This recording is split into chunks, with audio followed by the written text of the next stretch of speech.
Welcome to our channel, Bible Vibes. Today Bible verse in Tamil.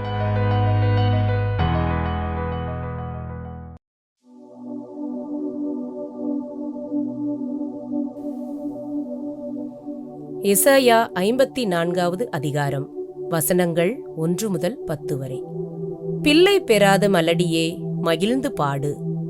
பேறுகால வேதனை அறியாதவளே, அக்களித்து பாடி முழங்கு.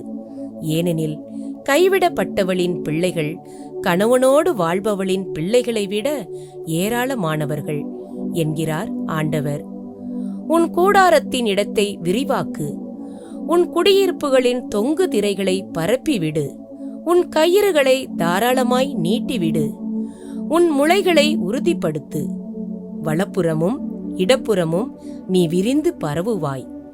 உன் வழிமரபினர் வேற்று நாடுகளை உடமையாக்கிக் கொள்வர்.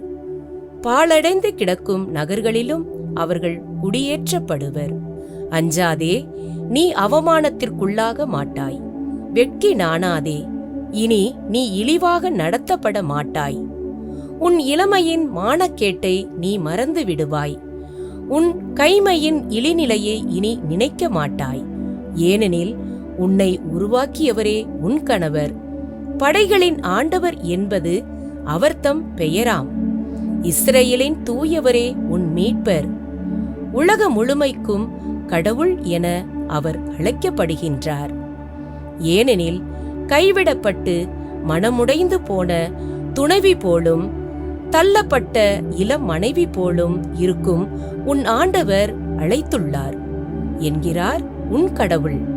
நொடி பொழுதே நான் உன்னை கைவிட்டேன், ஆயினும் பேரிரக்கத்தால் உன்னை மீண்டும் ஏற்றுக்கொள்வேன்.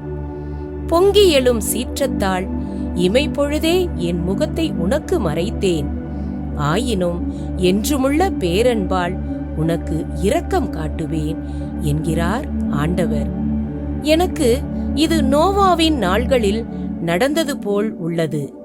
நோவாவின் காலத்து பெருவெள்ளம் இனி மண்ணுலகின் மேல் பாய்ந்து வராது என்று நான் ஆணையிட்டேன்.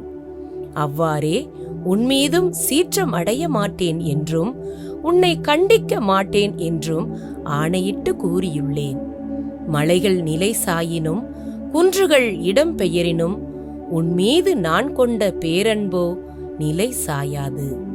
என் சமாதான உடன்படிக்கையோ அசைவுறாது என்கிறார் உனக்கு இரக்கம் காட்டும் ஆண்டவர். ஆமென்.